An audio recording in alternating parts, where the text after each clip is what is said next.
સાબરકાંઠામાંથી Vijapur Himmatnagar state highway પર આવે Derol bridge તંત્ર દ્વારા બંધ કરાયો છે, પરંતુ અન્ય મહત્વના સમાચાર ઉપર જો નજર કરવામાં આવે, મહેસાણાના સમાચારની વાત કરીએ, જ્યાં 7 લોકો ફસાયેલા હતા અને જેમનું રેસ્ક્યુ કરવામાં આવ્યું। 24 કલાકથી સાબરમતી પાસે આ તમામ લોકો ફસાયા હતા। સ્થાનિક તંત્રને જાણ થઈ હતી અને તે બાદ ફાયર વિભાગની ટીમ દ્વારા ત્યાં રેસ્ક્યુ કરવામાં આવ્યું, પરંતુ ફાયર વિભાગની ટીમે રેસ્ક્યુ ન કરી શકે, નિષ્ફળ રહી। તે બાદ એનડીઆરએફની ટીમ દ્વારા તમામ લોકોને બચાવી લેવામાં આવ્યા, પરંતુ મહત્વનું કહી શકાય કે હાલ નદીમાં પ્રવાહ ખૂબ વધી ગયો છે। અમિત ચૌધરી આપણી સાથે પ્રાંત અધિકારી જોડાઈ ગયા છે। અમિતભાઈ, હાલ શું સ્થિતિ છે ત્યાં? 7 લોકોને બચાવી લેવામાં આવ્યા છે? હાજી, 7 લોકોને એનડીઆરએફ ની ટીમ દ્વારા સહી સલામત બચાવી લેવામાં આવે છે અને એમને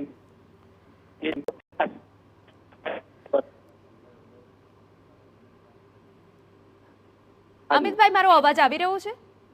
હાજી હાજી 7 લોકોને એનડીઆરએફ ની ટીમ દ્વારા રેસ્ક્યુ કરી અને મેડિકલ ટીમ દ્વારા એમની ચકાસણી પણ કરવામાં આવેલ છે। દરેક સ્વસ્થ છે। બિલકુલ અમિતભાઈ, એ પણ જાણવું જરૂરી બની જાય કે નદીમાં પહેલેથી જ પાણીનો પ્રવાહ હતો, આ લોકો જીવના જોખમે ત્યાં ગયા કે તે બાદ પ્રવાહ વધી ગયો?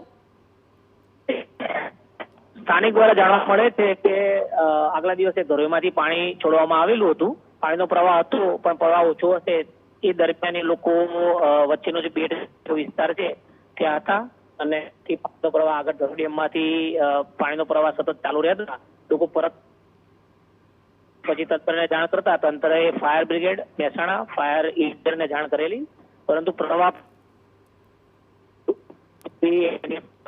માન્ય કલેક્ટર સાહેબ અને માન્ય આરએસી સાહેબના માર્ગદર્શન હેઠળ નિર્ણય લેવામાં આવેલો। ત્યારબાદ એનડીઆરએફ ટીમે રાત્રે સઘન સર્ચ કરાવતા સવારે વહેલા આજે 5:30 કલાક।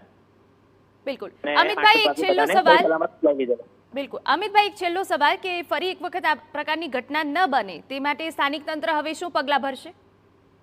સ્થાનિક તંત્ર દર વખતે જ્યારે પાણીમાં છોડવાનું હોય છે ત્યારે ગામે ગામ સૂચનાઓ આપવામાં જ આવે છે અને સતત આજે વિસ્તારો છે એમને પણ સતર્ક થવા માટે જાણ કરવામાં આવે છે। બિલકુલ આભાર અમિતભાઈ, અમારી સાથે વાત કરવા બદલ।